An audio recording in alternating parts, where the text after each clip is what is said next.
अपितु मृत्यु पर विजय प्राप्त किया जा सके, इसके लिए प्रयास करना है। मृत्यु पर विजय प्राप्त हो इसके लिए करना कुछ नहीं है, सिंपल सी बात। शरीर की देहाभिमान से जो व्यक्ति निवृत्त हो जाए, उस व्यक्ति को इस संसार में मृत्यु का भय नहीं लगता। देह की ममता से मुक्त हो जाए, देह के व्याधियों से व्यक्ति मुक्त हो जाए, उस व्यक्ति को फिर मृत्यु का भय नहीं होता। और यह मानवीय शरीर है, कष्ट तो मिलते ही रहेंगे, लेकिन हर स्थिति में मन गोविंद के चरणों में लगे, यही मानव जीवन का परम लक्ष्य होना चाहिए। कथा सुनाते सुनाते श्री शुक्राचार्य जी महाराज ने कहा कि राजन, इस पृथ्वी के 88,000 योजन की दूरी पर दक्षिण दिशा में एक नरक है। वहां पर 28 प्रकार का नरक है। अलग अलग नरकों में अलग अलग पाप कर्म के द्वारा लोग वहां जाते हैं। कोई व्यक्ति मांस भक्षण करता है, वो अलग योनि में जाता है, वहां पर उसके शरीर के टुकड़े टुकड़े करके तेल में डाल दिए जाते हैं, वो डब करके ऐसे, फिर उसमें भाला से लोग मारते हैं। कोई दूसरों का धन हरण करके यदि खाता है तो उसको फिर कोल्हू में ऐसे जोता जाता है। अनेक प्रकार के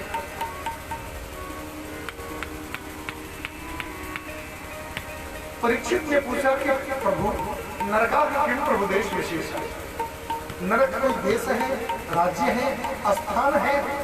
बोले देश स्थान नहीं है, नरक एक वह जगह है जहां कर्मों की गति को भोगना पड़ता है। जो जैसा यहाँ किया रहेगा उसको वहां उसी प्रकार की गति प्राप्त होगी। हाथ जोड़कर के परीक्षित जी कहते हैं कि भगवान, एक निवेदन है, कोई जीव यदि गलती से कोई पाप कर्म कर दे और यदि चाहता है कि वह नरक न जाए, तो उसके लिए क्या करना होगा? और पाप कर्म तो हो ही जाते हैं ना, कोई जानबूझकर। अब हम लोग पैदल चल करके आ रहे हैं, कोई चेटी पैर के नीचे मर गई तो वो पाप हो गया कि नहीं हो गया? कई प्रकार के दोष न चाहते हुए भी जीव से हो जाता है। ऐसी स्थिति में व्यक्ति यदि प्रायश्चित करना चाहे तो उसका क्या विकल्प है? बड़ी सुंदर प्रायश्चित बताया श्री सुखदेव जी महाराज। कहते हैं कि कर्मणा कर्म निर्हारो नहीं अत्यंति गयिष्यते अभीत्वदधिकारे प्रायश्चित्तं विमर्शनम्। कर्मणा कर्म निर्हार, व्यक्ति कर्मों के द्वारा अपने जीवन के समस्त पाप कर्मों को जलाकर के भस्म कर सकता है। ब्राह्मण गायत्री की उपासना करके अपने जीवन में चाहे तो समस्त पापों को जला सकता है। क्षत्रिय यदि चाहे तो प्रजा का हर प्रकार से कल्याण हो, ऐसी कामना के साथ अपना जीवन समर्पित करके अपना जीवन का प्रायश्चित कर सकता है। वैश्य धन का दान करके चाहे तो अपने जीवन का प्रायश्चित कर सकता है, और शूद्र सेवा करके चाहे तो अपने जीवन का प्रायश्चित कर सकता है।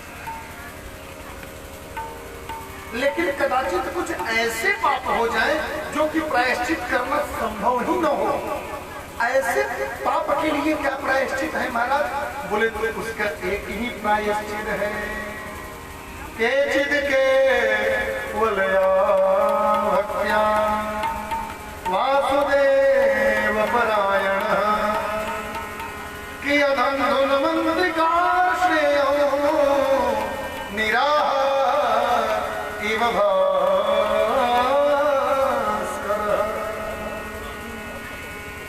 केचित केवल एक मात्र जीवन का सर्वोत्तम प्रायश्चित है, वह भागवत की कथा है। अच्छा, कई लोग अंतिम चरण में चौथे पन में भागवत की कथा सुनते हैं। हम लोग एक लौकिक भाषा में कहते हैं कि अब पिताजी शादी विवाह से निवृत्त हो गए, अब इनको भागवत सुना दिया जाए। अब उनको धन कमाने की जरूरत नहीं रहा, खेती करने की जरूरत नहीं रहा, प्रॉपर्टी का कोई टेंशन रहा नहीं। अब वो तो बिल्कुल निर्विकार निर्विशेष होकर के घर पे बैठ गए। अब उनके जी में कोई काम ही नहीं है। तो व्यक्ति कुछ करता है तो गलती होती है अथवा सही होता है, जब जिसको कुछ करना ही नहीं है उसको काहे का गलती। ऐसी स्थिति में लोग फिर उनको भागवत सुना देते हैं। क्यों? क्योंकि केवल अंतिम चरण में व्यक्ति एक बार भागवत की कथा सुन ले, एक बार भगवान का भजन कर ले, एक बार भगवान का स्मरण कर ले, तो उसी प्रकार व्यक्ति का पाप ताप संताप नष्ट हो जाता है। जैसे अधम धुनवंत का स्नेयम निराहार इव भास्कर, जैसे सूर्य के उदय होते ही समस्त प्रकार के अंधकार नष्ट हो जाते हैं, उसी तरह जीवन के समस्त पाप समाप्त हो जाते हैं। प्रेम से बोलिए भक्तवत्सल भगवान की जय। ऐसा कभी हुआ है कि कोई व्यक्ति भगवान का नाम स्मरण किया और उसका सारा पाप खत्म हो गया? हाँ, हुआ है। किसका हुआ है? बोले कानकू जब श्रेष्ठ दासीपति रजा मिला कि नाम नष्ट सदाचारो सर्गदूषिता। कान्यकुब्ज जी एक ब्राह्मण थे और कनौज नाम की नगरी में रहते हैं। कनौज जिला है ना, कनौज जिला। तो कनौज जिला में ही रहने वाले एक कानकुब्जीय ब्राह्मण थे। वो पंडित जी का नाम था अजामिल पंडित। बड़े विद्वान आदमी थे, भागवत में लिखा है, बड़े विद्वान आदमी। मैंने एक दिन और निवेदन किया था, फिर आज एक बार निवेदन कर दिया। रूप यौवन संपत्ति पदम ये न चतुष्टय एकैकमप्यनाथाय चतुष्टय। रूप, सुंदर स्वरूप ईश्वर सबको नहीं देता। वे लोग बड़े बड़े भागी हैं जिनको ईश्वर ने सुंदर रूप दिया है। रूपवान होना, यौवन, सुंदर स्वरूप के बाद में भरी जवानी हो, और ऐसी स्थिति में व्यक्ति के पास धन हो और उच्च कुल में उच्च पद का प्रतिष्ठित व्यक्ति हो, ऐसे व्यक्ति के पास यदि विवेक न हो तो वह व्यक्ति अपना सत्यानाश करता है और अपनों का सत्यानाश करता है। साढ़ फजैया तो हाथ के पगहो लेके जाएंगे। अजामिल युवा था, कदाचित सुंदर भी था, धन की कोई कमी नहीं थी, भगवान का दिया हुआ सब कुछ था। उच्च पद में उच्च कुल में जन्म लिया था, ब्राह्मण खानदान में जन्म लिया था। लेकिन एक गलती हो गई, और मैंने कल निवेदन किया था, व्यक्ति के शरीर के अंदर किसी भी प्रकार की विकृति जो प्रवेश करती है ना, किसी भी प्रकार की गंदगी जो प्रवेश करती है, उसका दो मुख्य मार्ग है, एक आंख और दूसरा कान।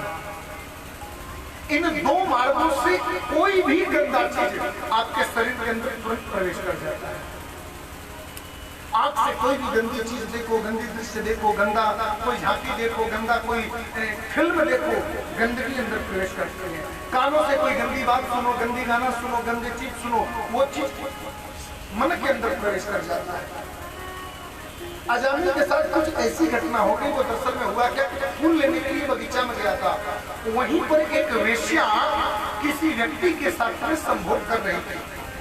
उसको जब देखा अजामिल, उसके मन में आंख के द्वारा काम प्रवेश कर गया। ये आंख इंद्रिय सबसे खतरनाक, काम प्रवेश कर गया और जाकर के उस वेश्या को वहां से लेकर के अपने घर में आया। तुम क्या इसके चक्कर में पड़ी हो, मेरे घर चलो, बहुत संपत्ति दूंगा, करोड़ों की प्रॉपर्टी है मेरे पास, कोई कमी नहीं है, चल मेरे साथ। वेश्या को चाहिए क्या, धन ही तो चाहिए। धन के लोग में पड़ करके वह वेश्या उसके घर में चली आई। अब शाम को जैसे तैसे कटा, सवेरे जैसे ही हुआ, अजामिल पंडित जी जपमाली लेकर बैठे अपना जप करने के लिए। आकर के बोली, क्या है जपमाली लेकर के चक्कर में पड़े हो जी, जाओ कहीं से जाकर के बढ़िया धन संपत्ति कमा करके लाओ और ज्यादा धन कमाओ। इस माला के चक्कर में, इस झोली के चक्कर में, इस गंध पूजा पाठ के चक्कर में क्या पड़े हो। वेश्या के भावा वेश्या करके वह पंडित अजामिल धन कमाने के लिए चलता। अब बेवजह धन दे कौन? चोरी करने लगा। अब चोरी से भी काम न चले तो पूरा एक टीम रेजिमेंट बना करके और डकैती करना चालू कर दिया। बरुमल बास नरक करेगा, लेकिन दुष्ट संग जन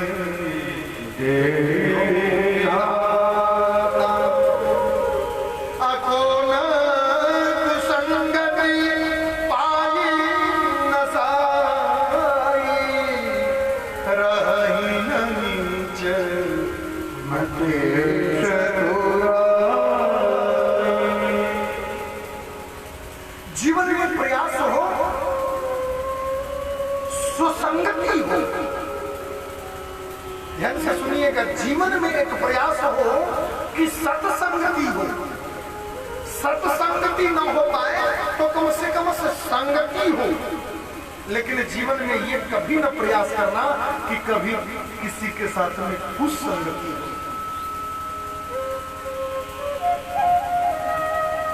सत्संग मिले श्रेष्ठ जीवन बनेगा, नहीं मिला संगति मिला तो जैसा संगति होगा वैसा स्वभाव होगा। लेकिन जीवन यदि कुसंगति में पड़ गया तो फिर जीवन सत्यानाश हो जाएगा। क्यों?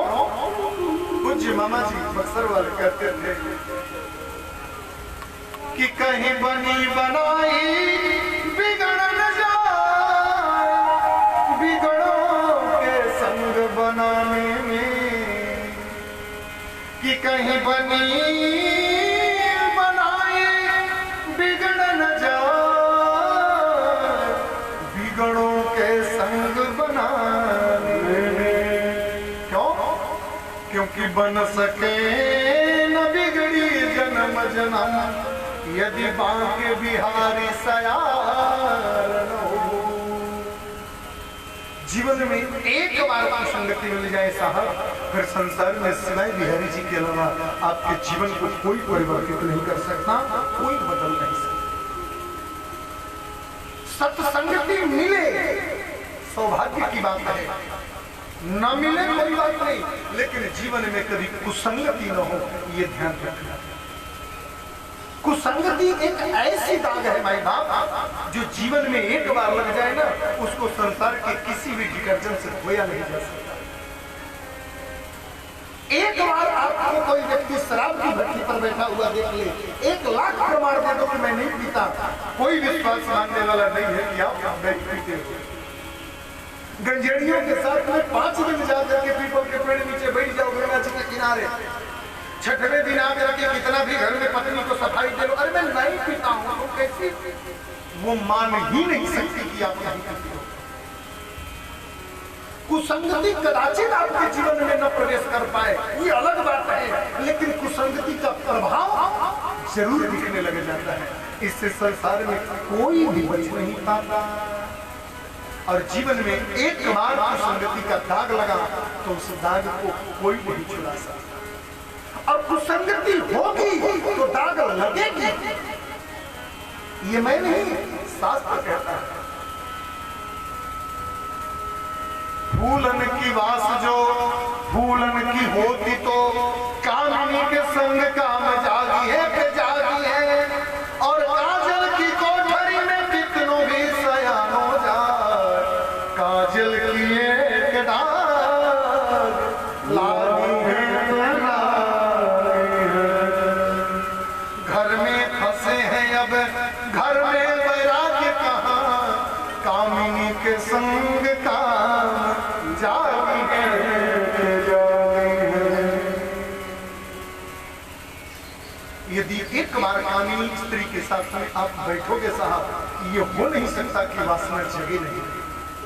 फूल हाथ में लोगे तो हाथ से सुगंध ना आए, ऐसा हो नहीं सकता। काजल के महल में यदि रहोगे तो काजल की एक दाग न लगे शरीर में, ये कभी हो ही नहीं सकता। एक किसी भोजपुरी कलाकार ने मुझे एक सुंदर गीत गाया है, बड़ा मेरे को प्यारा लगता है। आइए हम लोग उसका थोड़ा सा मनन करते हैं।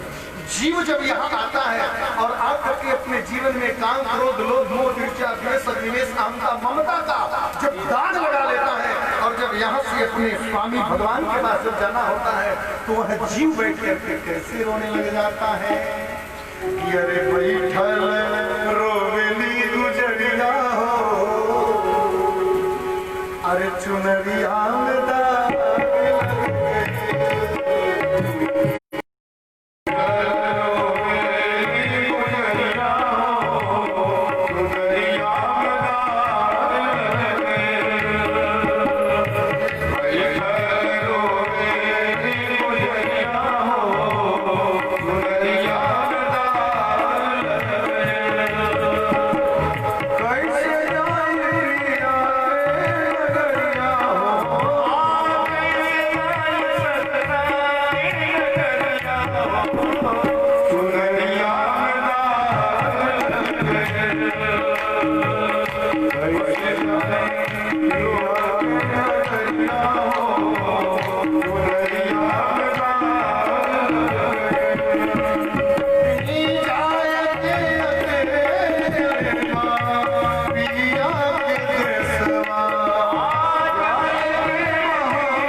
चौथा यार खूब बढ़िया सुगंध मिलना चाहिए, खूब बढ़िया सुनाई पड़ना चाहिए, खूब बढ़िया खाने को, खूब बढ़िया देख। इन चार की इच्छा पूर्ति करने में पूरा जीवन खत्म हो गया। मैं हर में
जीवन के 4 पुरुषार्थ, धर्म, अर्थ, काम और मोक्ष।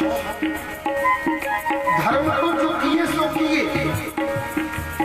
अर्थ का फल सेवन किया, भोग किया, लेकिन चौथा पुरुषार्थ हम भूल गए। क्या? हमें मोक्ष भी चाहिए। धर्म कुछ कर लिया होगा कदाचित, ऋषि पंचमी, ज्योतिया, अनंत चतुर्दशी के चक्कर में कुछ हो गया होगा दान, लेकिन मोक्ष मिले इसका कोई जतन नहीं किया। क्यों? 4 बार हम भूल गए, 4 बार हम भूल गए,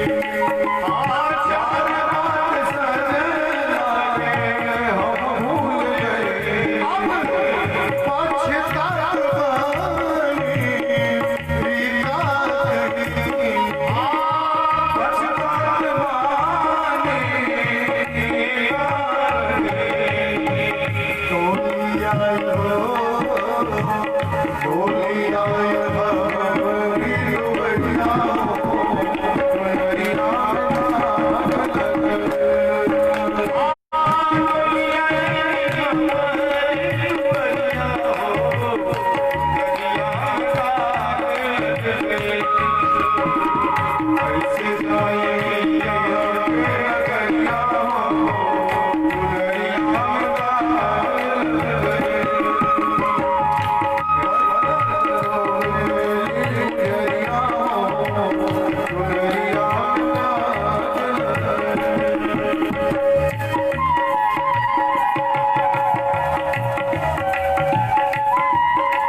भारी मिस्टेक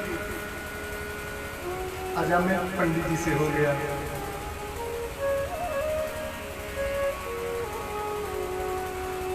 विख्यात पंडित कुख्यात डाकू बन गए। जब मैं गली से निकला गोल लगा तरी बाबा आ खुश रहूं जजमान की करै छी ठीक हवा सब जी महाराज जी सब आशीर्वाद हो अब वही पंडित जी के देख के जोड़िए बंद हो जाता आवाज हम बाबू को जामी लग गई। हाँ ऐसा नहीं होता है, बहुत लोग ऐसे हैं। पहले पंडित जी को खूब पूछते थे, बाद में पंडित जी के रखे गेटवे बंद हो जाता है। कहा है अरे पंडित जी नीक नहीं खाइए था।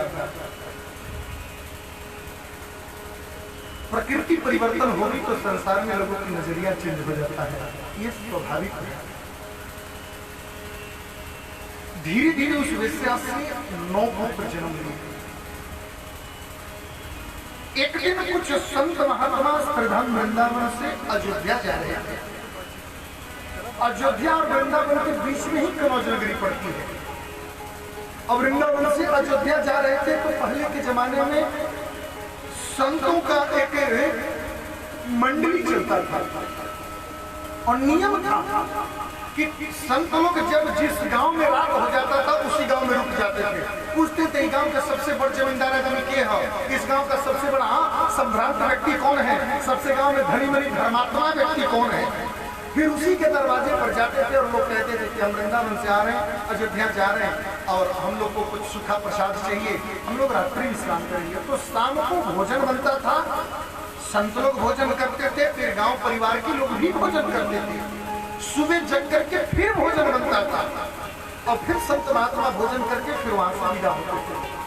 ऐसा मैं अपने होश में कई जगह देखा हूँ। मैं तो वृंदावन रहा हूँ 5 साल, तो कई बार हम लोग भी ऐसे 1-2 बार यात्राओं में हम लोग भी गए हैं। अब वो पैदल नहीं जाते थे, गाड़ी से ही आते थे। बीच में रास्ते में कोई जजमान शिष्य परिवार का गांव मिल जाता था तो वहां रात्रि रुकते थे, फिर सवेरे यात्रा हो जाती थी। 10वीं से संत वृंदावन से अयोध्या जा रहे थे, अजामिल के गांव पहुंचे, सूर्यास्त होने को हुआ। किसी राह चलते व्यक्ति से गांव में पूछा, क्यों ऐसा, इस गांव में सबसे धनी मनी संभ्रांत व्यक्ति, गांव के सबसे प्रतिष्ठित व्यक्ति कौन है। वो व्यक्ति बड़ा उदंड बोल दिया कि इस गांव के सबसे प्रतिष्ठित तो अजामिल है, पूरे इलाका में उनके नाम की चर्चा है, सब लोग उनको जानते हैं। अच्छा, अब गांव में लोग पूछते पूछते संत महात्मा अजामिल के दरवाजे पर पहुंच गए। बेटा अजामिल, भक्त अजामिल, कहाँ हो? अरे हम देखो 20 मूर्ख संत आए हुए हैं। अजामिल तो था नहीं, वो तो डकैती करने चला गया था। उसकी पत्नी निकली, देखी कि संत महात्मा है। एक बार तो उसने संत को देख करके दरवाजा बंद कर लिया, लेकिन दोबारा उसको याद आ गया वेश्या थी। लेकिन उसकी मां ने उस वेश्या को बताया था, बेटी इस संसार में किसी भी व्यक्ति से छल करना, किसी व्यक्ति से कपट करना, किसी से व्यवसाय करना, लेकिन जीवन में कभी संत के साथ में कपट मत करना। किसी सभ्य पुरुष के साथ में कभी कपट मत करना, किसी साधु पुरुष के साथ में कभी कपट मत करना, नजरअंदाज मत करना। क्यों?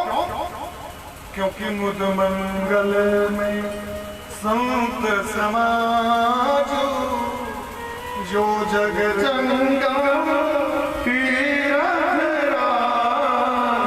संत महात्मा घूमते फिरते तीर्थराज प्रयाग है। आपके दरवाजे पर कोई साधु पुरुष आ गया, आपके दरवाजे पर कोई ज्ञानी पुरुष आ गया, आपके दरवाजे पर कोई यदि साधक व्यक्ति आ गया, उसका सहस्र स्वागत करो, उसका दिल खोल करके स्वागत करो। क्यों? क्योंकि आपके दरवाजे पर मानो तीर्थराज प्रयाग आ गया, आपके दरवाजे पर मानो तीर्थ गुरु पुष्कर आ गया। संत महात्मा विद्वान ज्ञानी बुद्ध पुरुष घूमते फिरते प्रयाग है, हो घूमते फिरते तीर्थ है। मैं तो कहूं कि घूमते फिरते वैकुंठ है संत। शास्त्र कहता है, यज्ञ से यज्ञ पुरुषाश्चित तीर्थपादा तीर्थ कथा श्रवण मंगल नाम है। जो जहां कथा होती हो भगवान की, जहां भगवान का पूजन होता हो, ध्यान से सुनिएगा, जहां भगवान का अर्चन होता हो, जहां वेद की ध्वनि होती हो, जहां कपड़ी पीट पीट के कीर्तन होता हो, ऐसे भूमि को शास्त्रों में वैकुंठ कहा गया है। 7 दिन तक नरोत्तमपुर नहीं है, 7 दिन तक वैकुंठ हो गया है। क्योंकि वैकुंठ होने का लक्षण यही है। संत के साथ में कभी झूठ नहीं, कपट नहीं। तुरंत दौड़ करके गई, दरवाजा खोली, संत बोले कि बेटा अजामिल, बोले नहीं वो तो नहीं है घर पे। और माफ करना महात्मा जी, हमारे पति कोई भक्त अजामिल नहीं और डकैत अजामिल है, चोर अजामिल, डाकू अजामिल। बेटी लेकिन हम लोग तो वृंदावन से आ रहे थे, जा रहे थे अयोध्या, रात्रि हो गया और हम लोग सोचे कि रात्रि विश्राम आज यहीं करेंगे तो कुछ भोजन की व्यवस्था आदि होता तो, लेकिन ये आप कह रही हो कि डकैत है। बोले वो डकैत ही नहीं है, मैं भी वेश्या हूँ महाराज, मैं भी कोई गृहिणी नहीं हूँ, वेश्या हूँ मैं। कोई बात नहीं, हम कहीं और चले जाए। संत जाने लगे, कुछ ही दूर गए होंगे सर, उस वेश्या को नहीं रहा गया। उस वेश्या को लगा कि एक क्षण भी यदि संतों की शरणागति मिल जाए तो काश इस जीवन में परिवर्तन आए। दौड़ करके गई, रुको महाराज, एक मिनट। हाँ बेटा बोलो, आप लोगों ने हमें पुत्री कहा है, बिटिया कहा है, और संत की बिटिया यदि जो इस दुनिया में हो जाए, क्या वो अब भी वेश्या ही रह गई? आपको बुरा न लगे तो आप रात्रि को कहाँ जाएंगे? ये पीपल का वृक्ष है, नहीं जमीन मेरा ही है। आप इस पीपल के वृक्ष के नीचे आसन लगा लो महाराज। और सुनो, मैं अपने हाथ से भजन तो नहीं करा सकती, मैं आप लोग के लिए आटा, नमक, गुड़, घी की व्यवस्था कर दो। तो एक चेला बोला गुरुजी चक्कर में मत पड़ो, इसका पति, इसका हस्बैंड जो है ना वो डकैत है, रात को आएगा, अपना चांदी की सिंहासन है, ठाकुर जी की सोने की मूर्ति है, लक्ष्मी नारायण की, कहीं ले लिया था। 2 किलो आटा के चक्कर में 100 ग्राम की मूर्त हम नहीं देकर जा सकते। लेकिन जो मेन मुखिया महंत जी थे वो बोले कि नहीं नहीं, जिसकी पत्नी इतनी श्रद्धावान हो उसका पति ऐसा कदापि जीवन में नहीं कर सकता। एक बात जीवन में याद रखना, घर में पुरुष कदाचित कुमार्गामी हो सके, न हो तो जाता है, हो जाए कदाचित तो कोई बात नहीं, लेकिन जीवन में स्त्रियों को कभी कुमार्गामी नहीं होना चाहिए। जिस घर में पुरुष असभ्य हो उस घर को कदाचित ठाकुर जी के बाद क्षमा कर सकते हैं, लेकिन जिस घर की स्त्रियां असभ्य हो जाएं उसको फिर तीनों लोगों में कोई संभाल नहीं सकता, उस घर का संरक्षण कोई नहीं दे सकता। लक्ष्मी स्वरूपा होती है, कहती इसने तो अजामिल कुछ नहीं बोल सकते, यही रुकेंगे। लेकिन डकैत है, चोर है, वेश्या है, बोले तो क्या हम साधु पुरुषों के ही घर रुकेंगे? संत होना वही श्रेष्ठ है। साधु होती प्रकार्य के साधु, बिगड़े हुए को जो बना दे उसी का नाम साधु है। अरे ज्ञानी को तो हर व्यक्ति सन्यासी बना दे, कि किसी वेश्या को कोई ज्ञानी बना दे उस व्यक्ति को साधु कहते हैं, उसको साधु पुरुष कहते हैं। विद्वान व्यक्ति को तो कोई प्रवचन दे सकता है, लेकिन मूर्ख को भी यदि अपने वाणी के द्वारा यदि उसके अंदर ज्ञान का मार्ग जगा दिया जाए उस व्यक्ति को साधु पुरुष कहते हैं। कुछ भी हो, रुकना ही नहीं है, रुक गए साधु। टिक्कर बनाए, लिट्टी चोखा, गुड़ गेहूं, राघव जी का भोग लगा, सब लोग पंक्ति लगा करके भोजन करने बैठे। एक ग्रास संत ने मुख में लिया और उस संत की आंखों में आंसू बहने लगा। मन ही मन उस संत ने सोचने लगा, आज इसका हम अन्न खाए हैं, यदि संत जिसके दरवाजे पर आकर के कुछ क्षण व्यतीत करके उसका अन्न खा करके चले जाएं और उस व्यक्ति के जीवन में यदि परिवर्तन न हो तो फिर हमारे संतत्व को धिक्कार है और हमारा साधु होना व्यर्थ है। कुछ तो करना पड़ेगा। इतना भोजन करते करते संत लोग सोच रहे थे, तब तक ये जामिल आ गया। जैसे ही देखा साधुओं को लगा जोर जोर से चिल्लाने, कहां से आए, कब आए, क्यों आए, किस लिए आए, कैसे आए, क्यों रुके, कैसे रुके, किससे पूछकर रुके, जोर जोर से चलो उठाओ, चलो निकलो यहाँ से, जोर जोर से चिल्लाने लगा। तो पत्नी घर में जगी हुई। दरअसल में आपके घर अचानक कोई साधु महात्मा 10-20 संत महापुरुष आए तो घर में नींद नहीं आती है लोगों को, ऐसा एक स्वाभाविक लक्षण होता है। पत्नी भी घर के बाहर, घर के अंदर जगी ही थी, देखी कि कोई चिल्ला रहा है, बाहर आई, पति चिल्ला रहा है, दौड़ करके आई, हाथ पकड़, क्यों चिल्ला रहे हो जी? ये लोग कौन यहाँ रुका है? इनको किसने रोका? मैं रोकी हूँ इनको। अब जैसे ही पत्नी बोली कि मैं रोकी हूँ इनको, अजामिल शांत हो गया। अच्छा तुम रोकी हो, चिल्ला क्यों रहे हो? वृंदावन से आ रहे, अयोध्या जा रहे हैं, अंधेरे रात को कहाँ जाते बेचारे? मैं रोक ली हूँ और रुक गए एक दिन तो क्या बिगड़ गया? नहीं, मैं तो वही पूछ रहा था कि किसने रोका है। महंत जी समझ गए, इस मशीन का बढ़िया चाबी ये बिटिया है। हाँ, अच्छा एक बात मैं आपसे बता दूं, सच्चाई, जो लोग बाहर बहुत बड़े बॉस बनते हैं ना, उनकी सारी बॉसगिरी घर में आकर छुट जाती है। अरे मैं तो कई घरों में जाते रहता हूँ तो लोगों को देखता हूँ, बाहर बड़े विधायक जी, बड़े मेयर साहब, बड़े फलाने ठिकाने बनते हैं, घर में आते हैं सारा मेयरगिरी ठिकाने लग जाता है। इतनी सी केवल पतली पूछते पनीर लेकर आए हैं, सारा विधायक गिरी छूट जाता है। हाँ, अरे हमको क्या, हाँ आपको मीटिंग से फुर्सत क्या है लोगों के साथ? अरे कल रामू को भेज देंगे, हो गया। आप ही जब इतने जिम्मेदार है तो रामू कितना जिम्मेदार? कितने बड़े लोग सही घर में आकर के सब चूहा बन जाना पड़ता है। हाँ, अजामिल बिल्कुल साहब, महात्मा बोले कि बेटा अजामिल सुनो, आज ना तुम्हारे घर से हमें भोजन मिला है। अच्छा, पत्नी बोली कि रात को साधु महात्मा कहाँ भोजन करते बेचारे, आटा गुड़ की दे दी थी संतों को खाने के लिए। अरे तुमने दे दिया तो ठीक ही किया हो। बेटा सुनो, हम संत हैं, ब्राह्मण हैं, महात्मा हैं, और यदि एक कवर भी संत भोजन ब्राह्मण भोजन यदि घर में करे ना तो नियम है कि उसको भोजन के बदले में दक्षिणा देना चाहिए, बिना दक्षिणा दिए नहीं ले जाना चाहिए। अजामिल तिरछी नजर से देखा, भूत से पूत, हमसे दक्षिणा? अरे महाराज दक्षिणा दिया तो क्या, कहाँ दक्षिणा दिया? अरे तुम्हारा लोटा सोटा चिमटा थाली लंगोटा ये आपके पास सलामत पड़ा है, ये हमारा दक्षिणा ही समझे। हम तो इतने देर में ये सब सबमिट करवा लेते हैं लोगों का, आपके पास यथावत अभी तक पड़ा है, ये मेरे तरफ से गिफ्ट समझो, दक्षिणा समझो। नहीं नहीं, मुझे सामान नहीं चाहिए, मैं कोई वस्तु नहीं मांगूंगा, एक बात मान लो मेरा। अच्छा बोलो। पत्नी बोली इनका एक बात नहीं मान सकते। नहीं, मैं वही तो बोला कि बोलो। बोलिए, कितने बेटे हैं? 9, 10वां होने वाला है। एक काम करोगे? बोलिए।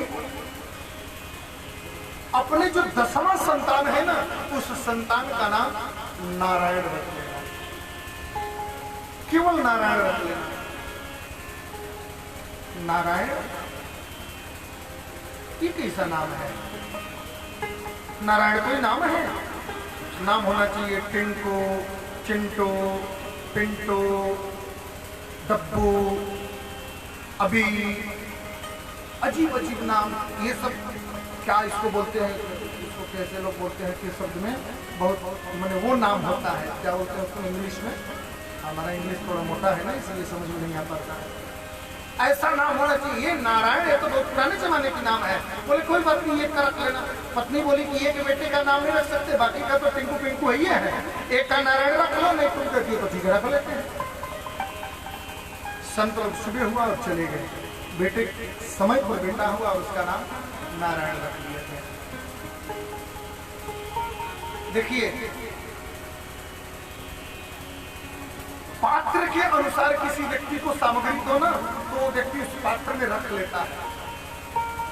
अब एक लोटा व्यक्ति जो रखा हो, उसके अगर उस लोटे में 5 लीटर यदि आप दूध डालोगे तो बाकी तो 4.25 लीटर तो नीचे गिरेगा कि नहीं गिरेगा? अजामिल जैसे व्यक्ति को मुक्ति का इतना ही मार्ग श्रेष्ठ था, उसको भागवत सुना पाना संभव नहीं था, इतना ही उसके लिए पर्याप्त था। अब तो परिणाम ये हुआ, खाते पीते सोते घूमते, बेटा नारायण खेल लिए क्या, बेटा नारायण नहा लिए क्या, बेटा नारायण भोजन कर लिए क्या, बेटा नारायण चलो आओ, बेटा नारायण सो जाओ। दिन में 42-45 बार तो नारायण नारायण कर ही लेता था। छोटा बेटा था ना, सो थोड़ा प्रेम और ज्यादा था। समय बीतता गया और एक दिन ऊपर से चिट्ठी आ गई और यमराज के दूत उसे ले जाने के लिए आ गए। जैसे ही यमराज के दूत गले में फांसी डाल करके और लगे खींचने, लगा चिल्लाने, मृत्यु के समय लगा चिल्लाने, चिल्लाते चिल्लाते कोई नहीं दिखाई दिया। उसके पैर से थोड़ा ही दूर उसका बेटा खेल रहा था, अपने बेटे को ही देख करके आवाज दिया, दूरे क्रीडनमासक्तम पुत्र नारायण स्वयं प्लावितेन स्वरेण राजभावाकुलेन्द्रियः। बेटा नारायण, ओ नारायण, अरे बताओ बेटा, मुझे बचाओ बेटा, नारायण मुझे बचाओ। और जैसे ही नारायण नारायण नाम लिया, उसी क्षण उसी वक्त भगवान नारायण वहां प्रकट हो गए। बोलिए भक्तवत्सल भगवान की। सर्वे पद्म पलासाक्ष पीत कौसे यवासस किरीटीन कुंडलिनो लसत पुष्कर मालिनः। शंख-चक्र गदा पद्म लेकर के कानों में कुंडल पहने पीतांबर धारण किए हुए भगवान विष्णु के 4 पार्षद प्रकट हो गए। छोड़ो इसे, छोड़ो इसे। यमराज के दूत बोले कि आप कौन? बोले हम नारायण के दूत हैं। बोले आप नारायण के दूत हो तो हम कोई ऐसे वैसे नहीं है, हम भी यमराज के दूत हैं। नारायण के दूत बोले इसे नहीं ले जा सकते। क्यों? जीवन भर पाप किया, वेश्यावृत्ति किया, धन लूटा, आंख निकाला, गर्दन काटा, इसे तो नरक में ले जाना है। बोले नहीं ले जा सकते। क्यों? बोले इसने नारायण का नाम लिया है, मरते समय नारायण का नाम आया ना मुख पे, तो इसको तो वैकुंठ जाना है। यमराज के दूत बोले ओ भले आदमी, ज्यादा हमें भी मूर्ख न समझो, इसने कोई नारायण नारायण का नाम नहीं लिया, इसने तो अपने बेटे का नाम लिया है। बोले नाम बेटे का लिया हो, चाहे नाम बाप का लिया हो, चाहे दादा का लिया हो, चाहे साधु भाई का लिया हो, मतलब उससे नहीं है। नाम जो लिया है वह नाम मेरे प्रभु का है, इसलिए इसे छोड़ दो। तो क्या एक बार कोई नाम ले ले नारायण का तो वह वैकुंठ चला जाएगा? हाँ, क्यों? इसने तो कोई धर्म नहीं किया, कोई पूजा नहीं किया, एक चवन्नी दान नहीं किया। बड़ा कंजूस आदमी दान करने के नाम पर। एक व्यक्ति एक गांव में बड़ा कंजूस था दान के नाम पर, बाकी सब चीज में ठीक था। हाँ, बोतल तो 1 लीटर वाला ही लेता था, लेकिन दान करने की जब बारी आई तो अब एक जगह कथा हो रही थी, कथा में मंच पर गया, मंच पर जाकर के और खूब पैसा लुटाने लगा, खूब पैसा। भगवान कृष्ण का जन्मोत्सव था, जन्मोत्सव में खूब पैसा लुटाने लगा। गांव के लोग बोले कि हे भगवान, सूर्य पश्चिम से उदय हो गए क्या? ये महाकंजूस और मंच पे चढ़ करके इतना पैसा लुटा रहा है। दूसरा व्यक्ति बोला ध्यान से देखो, हम लोग जो पैसा चढ़ाए हैं ना मंच पर, उसी पैसा को लेकर के लुटा रहा है, अपना थोड़ी लुटा रहा है। वो मंच पर चढ़ा हुआ पैसा ही लेकर के लुटा रहा है, अपना थोड़ी लुटा रहा है। जीवन में एक चवन्नी इसने दान पुण्य नहीं किया, कुछ नहीं किया, इसको वैकुंठ क्यों? भगवान विष्णु के पार्षदों ने कहा कि वेद प्रणहितो धर्म या धर्मस्तत्पर्ययः वेदो नारायण साक्षात् स्वयंभूरिति विस्मृतः। एक बार भी जिसने नारायण का नाम ले लिया उसने समस्त वेदों को पढ़ लिया, और जो समस्त वेदों को पढ़ लिया उसने समस्त धर्मों को पढ़ लिया, समस्त धर्मों को कर लिया। इसे वैकुंठ ही जाना होगा। यमराज के दूत वहां से चले गए। भगवान नारायण के पार्षद ने उससे कहा कि तुमने एक बार भगवान का नाम लिया है, इसलिए तुम्हें वैकुंठ जाना होगा, लेकिन कर्मों की गति तो भोगना पड़ेगा, प्रायश्चित तो करना ही होगा। जीवन का प्रायश्चित किया, बड़ी ग्लानि हुई धुंधुकारी के मन में। राम राम राम ठीक, एक बार नाम लेने से यदि वैकुंठ से पार्षद आ सकते हैं, तो यदि जीवन भर भगवान का नाम लिया होता तो आज पार्षद नहीं, आज स्वयं भगवान नारायण आए। हमने बचपन से लेकर के आज तक के इस उम्र में खेला कूदा, खाया, पढ़ा, लिखा, कामों को भोग किया, धन का भोग किया, चोरी डकैती किया और जीवन यूं ही वृथा गंवा दिया। अगर हम भजन किए होते तो आज हमारे जीवन की कितनी सदगति बनी होती, आज हमारे जीवन का कुछ और ही जलवा होता। प्रायश्चित किया और भगवत धाम को चला गया। असल में एक बात मैं निवेदन करूंगा हम लोग कई बार कहते हैं कि महाराज जीवन में भजन करने का उम्र नहीं निकल पाता है। जन्म से लेकर के कोई भी व्यक्ति अपने संतान को, अपने बच्चे को कभी भजन करने के लिए कोई सिखाता ही नहीं। बच्चा जहां 6 महीना का हुआ मम्मा बोलो, मम्मा बोलो, मम्मा। साल भर का हुआ पापा, दादा, नाना, नानी, बुआ, मौसी। 2 साल का हुआ चाइल्ड बच्चों के स्कूल में, बोर्डिंग स्कूल में डाल दिया, कन्वेंट स्कूलों में डाल दिया। जिस उम्र में बच्चों का उम्र खेलने, खाने, किलोल करने का है, आज उस उम्र में लोग बच्चों को कॉन्वेंट स्कूलों में डाल दे रहे हैं, जहां उनके दिमाग में अपनी सभ्यता नहीं, अपनी मातृ पितृ शक्ति और उनका प्रेम नहीं, उनके दिमाग में केवल क्रिश्चियनिटी भरा जा रहा है, उनके दिमाग में केवल ईसाईयत भरा जा रहा है। आपको एक बात बताऊं, अपने आंख से देखी हुई घटना, अपने आंख से देखी हुई घटना मैं बता रहा हूं, इसी बनारस का। और वो घटना कहीं और नहीं, सामने घाट का है। और वो भी मैं बता दूं कि सामने घाट में ज्ञान प्रवाह के जो पास पुल है, उस पुल के पास में, उस पुल के पास में एक बस वाला बस लेकर के खड़ा था, स्कूल का बस था, और उसमें तकरीबन 50-60 बच्चे थे। मैं भी गंगा स्नान करके, वो जो जज लोगों का बना हुआ है, वहीं से स्नान करके पैदल ही मैं आ रहा था, तो मैं देखा कि स्कूल का गाड़ी आ खड़ा है और सभी लड़के और ताली बजा बजा के कुछ गा रहे थे। तो मैं सोचा कि क्या नाटक है भाई, देख लूं मैं खड़ा होकर के। उस बस का ड्राइवर बच्चों से कहा कि गाड़ी बिगड़ गया और आप लोग अपने अपने भगवान का नाम लो ताकि गाड़ी बन जाए। बच्चे ओम नमः शिवाय किए, गाड़ी नहीं बना। फिर बच्चों से कहा कि सीताराम सीताराम गाओ, गाड़ी नहीं बना। सभी बच्चों से फिर अल्लाहू अकबर कहवाया, गाड़ी नहीं बना। फिर उस ड्राइवर ने कहा कि अब ईसा मसीह का ध्यान करो, ईसा मसीह का ध्यान करो, शायद ये गाड़ी बन जाए। और सभी बच्चे ईसा मसीह का ध्यान करने लगे। और उसमें मुझे लगता है कि सभी बच्चे LKG UKG नर्सरी के होंगे। और जैसे ही सभी बच्चे ईसा मसीह का नाम लिए, चाबी मारा, सो खट से गाड़ी चालू हो गई।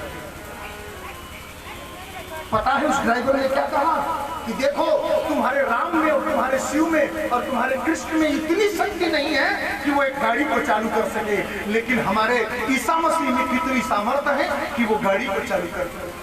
ये घटना मैंने अपने आंख से देखा था, और ये किसी और जगह में खुले मन से कहता हूँ, वह गाड़ी सेंट जॉन्स स्कूल का था। ये DLW में है ना सेंट जॉन्स स्कूल, जिसमें पढ़ाने के लिए लोग सांसद और मंत्री से पैरवी लगाते हैं लोग कि मेरे बेटे का एडमिशन हो जाए। क्यों? फीस मात्र 2200 है। मेरे माई बाप ऐसी खराब की गलती जीवन में न करना। भरसक प्रयास हो कि हमारा बेटा शिशु मंदिर में पढ़े अथवा प्राइमरी स्कूलों में पढ़े। न हो सके तो कदाचित किसी स्कूल में डालो, लेकिन एक बात जीवन में ध्यान रखना कि उस स्कूल में अपने बच्चे को भेजना जहां बच्चे को डॉक्टरी, इंजीनियरिंग, साइंटिस्ट तो बनाया जाता हो, लेकिन उस स्कूल में बच्चों को भारतीय सभ्यता भी पढ़ाया जाता हो। मैं भी सरकारी स्कूल में बच्चे को नहीं पढ़ाता हूँ, मैं भी प्राइवेट स्कूल में ही पढ़ाता हूँ, लेकिन मैंने पूरे बनारस में पता किया कि कौन ऐसा स्कूल है जो इंजीनियरिंग डॉक्टरी के साथ में भारतीय सभ्यता को पढ़ाता हो। मैं किसी स्कूल का एडवर्टाइजमेंट नहीं कर रहा हूँ, मेरे कोई स्कूल से वास्ता नहीं है, लेकिन पूरे बनारस में एक इंटरनेशनल स्कूल जो नगवा में है, उस स्कूल में पता चला कि यहाँ रामायण और गीता भी पढ़ाया जाता है, इसलिए मैंने अपने बच्चे का उसी स्कूल में नाम लिखाया। इंजीनियर बनाओ, डॉक्टर बनाओ, मना नहीं है, लेकिन अपनी सभ्यता को तो बचा करके रखना होगा, अपनी संस्कृति को तो बचा करके रखना होगा। आज के बच्चे कदाचित एक बार सोच भी रहे हैं कि माँ बाप को कथा सुना दें। आने वाले दिनों में माई बाप यदि यही स्थिति रहा तो हमारी अर्थी एक दिन स्पीड पोस्ट द्वारा मेडिकल का भेजी जाएगी, बच्चों के पास फुर्सत नहीं होगा मुखाग्नि देने का। यदि यही हमारी अंधी दौड़ इस दुनिया में अगर दौड़ते रही, सब बनाओ हो, मना कुछ भी नहीं है, लेकिन अपने धर्म, अपनी संस्कृति, अपनी सभ्यता जो हमारी विरासत है उसका ज्ञान बच्चों को देना परम आवश्यक है। मैं इस पवित्र मंच से पूरे दुनिया के हिंदुओं को और पूरे मानव समाज को कहता हूं कि कॉन्वेंट स्कूलों का सख्त विरोध होना चाहिए। और मैं नहीं चाहता कि हमारे भारतीय संस्कृति सभ्यता के बच्चे कभी भी किसी कॉन्वेंट स्कूल में पढ़े। कुछ नहीं मिलता। मैं चैलेंज करके कहता हूं कि उत्तर प्रदेश यूपी बोर्ड का जो लड़का 60% रिजल्ट निकाल रहा है, उस व्यक्ति के सामने कॉन्वेंट स्कूल में पढ़ने वाले 90% वाले रिजल्ट के बच्चे को खड़ा कर दो, वो सिर्फ इंग्लिश बोल सकता है, वरना वो यूपी बोर्ड वाला लड़का एक प्रश्न पूछ देगा तो उसकी 3 पीढ़ी बीत जाएगी जवाब देने में। हम नौकरी चाहते हैं कि सरकारी करें, लेकिन बच्चे को चाहते हैं कि प्राइवेट में पढ़ाएं। ऐसे कैसे क्यों चलेगा जी? ऐसे नहीं चलेगा। स्वधर्मे निधनम श्रेयो परधर्म भयावह। अपने धर्म और अपनी संस्कृति को बढ़ाना है तो अपने बच्चों को बालपन से ही हम श्रेष्ठ शिक्षा देने का प्रयास करें और बीच में बोले जय श्री कृष्ण। पहली बार तो बुलवा रहा हूं, जोर से बोलो ना जय श्री कृष्ण। अपन का जिंदगी बचपन से गुजरता कैसे है? थोड़ा सा बच्चे हुए, 5 किलो का बच्चा 25 किलो का बस्ता, इतनी एगो मनोहर पोथी से हम 5 तक पढ़ रहे हैं। बिहार में मनोहर पोथी चलता है, हालांकि मैं 2 ही क्लास तक पढ़ाई हूँ, उसके बाद तो फिर मैं पढ़ाई नहीं, फिर तो मैं गुरुकुल चला गया। 8.5 पौने 9 वर्ष की उम्र में मैं तो संस्कृत पढ़ने चला गया। दक्षिण भारत में वेद कर्मकांड पढ़ा, फिर वृंदावन में भागवत, फिर यहाँ इंटर ग्रेजुएशन आचार्य आदि ज्योतिष से किए। तो कहने का मतलब कि हम लोग तो गुरुकुल परंपरा में पढ़े तो डिग्री तो बात की चीज हो गई, लेकिन आजकल 2 क्लास के बच्चों को इतना किताब उठना ही नहीं है उन लोगों से, बस तक छोड़ने जाना पड़ता है। थोड़ा सा बच्चा बड़ा हुआ, कंपटीशन की तैयारी, कितना वाइब्रेट रहता है उन लोग का माइंड साहब। आप कभी उनकी जगह पर बैठ करके देखना, कितने टेंशन में रहते हैं लड़के। आज पूरे दुनिया में, पूरे वर्ल्ड में यदि बच्चे सबसे ज्यादा सुसाइड करने वाला अगर कोई देश है तो वो भारत है। और मैं रिकॉर्ड की बात कर रहा हूं, मैं ऐसे नहीं बात कर रहा हूं। आप इसको नेट पर सर्च करो कि पूरे दुनिया में सबसे ज्यादा विद्यार्थी किस देश में सुसाइड करते हैं, तो वो भारत में सुसाइड करते हैं। क्यों? पेरेंट्स से लेकर के, स्कूल से लेकर के, समाज से लेकर के कॉलोनी तक के लोगों का बच्चों के ऊपर इतना फोकस है, ये बनो, वो बनो, ऐसा बनो, वैसा बनो, ये रिजल्ट लाओ, वो रिजल्ट लाओ। ऐसे नहीं चलता है काम साहब। एक बात मैं निवेदन कर दूं, पढ़ाना जरूरी है, बच्चों को उत्तम शिक्षा देना जरूरी है, उनको समय समय पर निर्देश देना जरूरी है, लेकिन प्रकृति ने ये जितना बड़ा बना करके भेजा है ना, उससे ओवर ज्यादा काम करने वाला नहीं है। बड़े बड़े आईएएस और आईपीएस लोगों के बच्चों को हम लोगों ने रोड पर टैक्सी चलवाते देखा है, और टैक्सी चलाने वाले व्यक्ति के भी बच्चों को हमने आईएएस बनते देखा है। किस चक्कर में पड़े हो आप? किस अंधी दौड़ में भाग रहे हो आप? नेचुरल बन करके जियो और प्रकृति की जो व्यवस्था है उसमें जीने का प्रयास करो। यह भी भागवत की कथा ही है। प्रेम से बोलिए जय श्री कृष्ण। थोड़ा बड़ा हुआ, शादी विवाह, घर कमाओ, घर बनाओ, मकान बनाओ, बिल्डिंग बनाओ, रिटायर होकर आया, गाड़ी खरीदो, बंगला खरीदो, शरीर स्वस्थ हो गया, मरने की कगार पर आ गया और व्यक्ति मृत्यु के मुंह में चला गया। सब करने का फुर्सत मिला, सिर्फ एक काम है, भजन करने का। एक बड़ी सुंदर गीत है, पूज्य नारायण दास भक्तमाली बक्सर वाले मामा जी गाते थे। व्यक्ति जब गर्भ में आता है न हो तो भगवान से प्रार्थना करता है, गर्भवास समम दुखम न भूतो न भविष्यति। गर्भ जैसा दुख इस संसार में व्यक्ति को कभी नहीं मिलता और कहीं नहीं मिलता। जब व्यक्ति गर्भ में आता है भगवान से प्रार्थना करता है, हे भगवान हमको गर्भ से बाहर निकाल दो, इतना भजन करूंगा, इतना भजन करूंगा, ढेरी लगा दूंगा भजन का। और जैसे ही गर्भ से बाहर आता है बोलता है कहाँ कहाँ कहाँ भजन कहाँ करना है। यहाँ तो अब स्कूल जाना है, भजन कहाँ करना है। उसी पर आधारित एक बड़ी सुंदर प्यारी सी भजन है कि अरे सही न सके जब कष्ट गर्भ का तो किया खतोल करार। अरे प्रभु तुम्हारे हम भजन करेंगे, करो नरक से पार। लेकिन अरे वादा भूलल रे बेईमानवा, अरे वादा भूलल रे बेईमानवा, अब कैसे निभही। अरे कबहू कैले ना भजनवा, अब कैसे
जीवन कैसे बीत रहा है।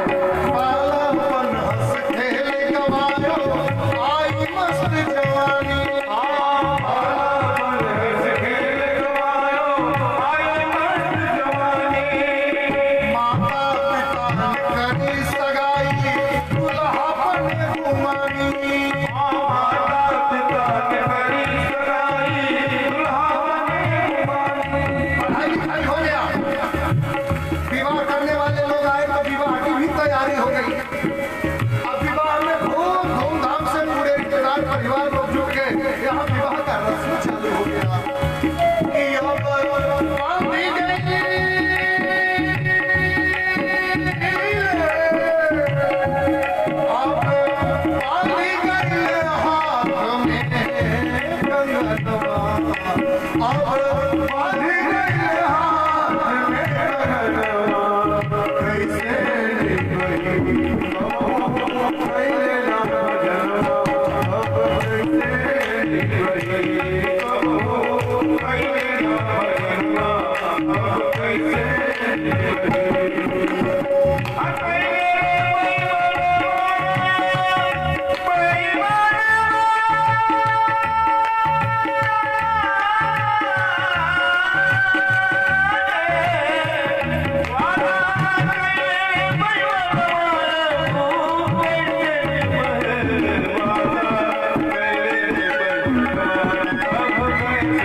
आगे आगे श्रीमती जी छाता लेकर और पीछे से पतिदेव झोला लेकर कहाँ जा रहे हैं?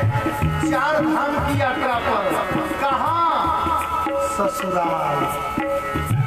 सारा तीर्थ, सारा धाम, सारा पुण्य, सारा कर्म ससुराल में जाकर के निहित हो गया। विषयों के विषय करके दिल बने हो,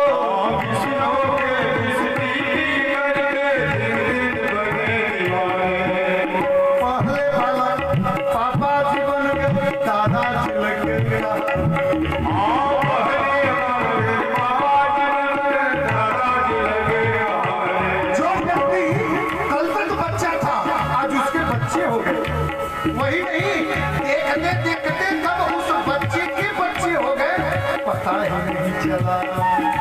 नियरे आई गईले हो, नियरे आई गईले हो, नियरे आई गईले, नियरे आई गईले हो, छौके बनवा, नियरे आई गईले हो, छौके बनवा, कैसे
कमर टेढ़ा होने लगा, दांत सब।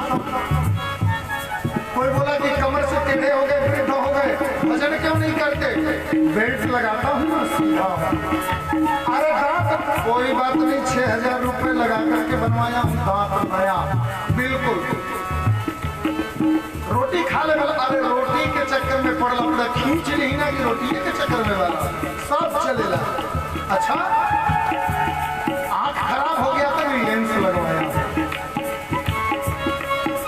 सब कुछ बदल दिया, लेकिन मन की गति को नहीं बदल पाया।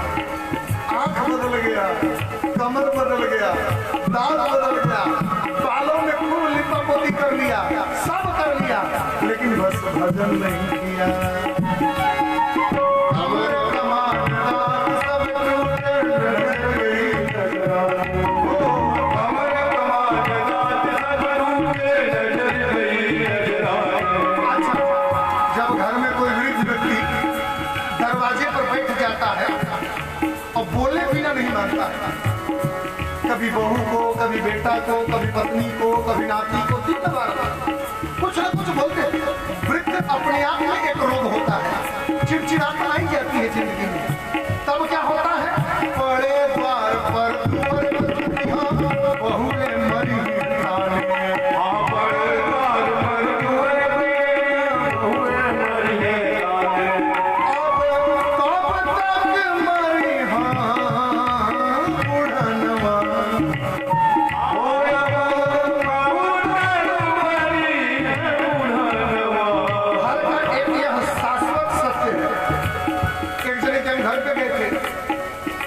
हम कहे कि अरे बिटिया इतनी बड़ी हो गई, शादी विवाह तो करो। बोले महाराज जी शादी तय हो गया है, डेट नहीं रखे। क्यों? क्योंकि बुढ़ऊ बना ना कब मर जिन कोनो भरोसा नहीं। ऐसे हमने के सोचते हैं कि मुंह तब बिया हुआ करें। बुढ़ऊ बाबा से जा करके कहे कि बाबा शरीर थक गया, भागवत कथा सुन लीजिए। अरे व्यास जी एक नथनी है, उसका विवाह कर लूं, इसके बाद में तब कथा सुन।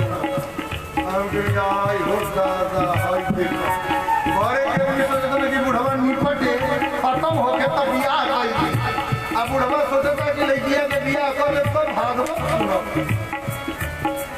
ये सत्य है, काल्पनिक नहीं है। अब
ये जिंदगी का परम सत्य सच्चाई है।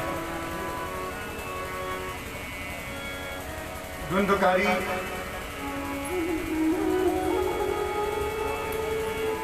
अजामिल भगवत धाम को चला गया, कथा सुना रहे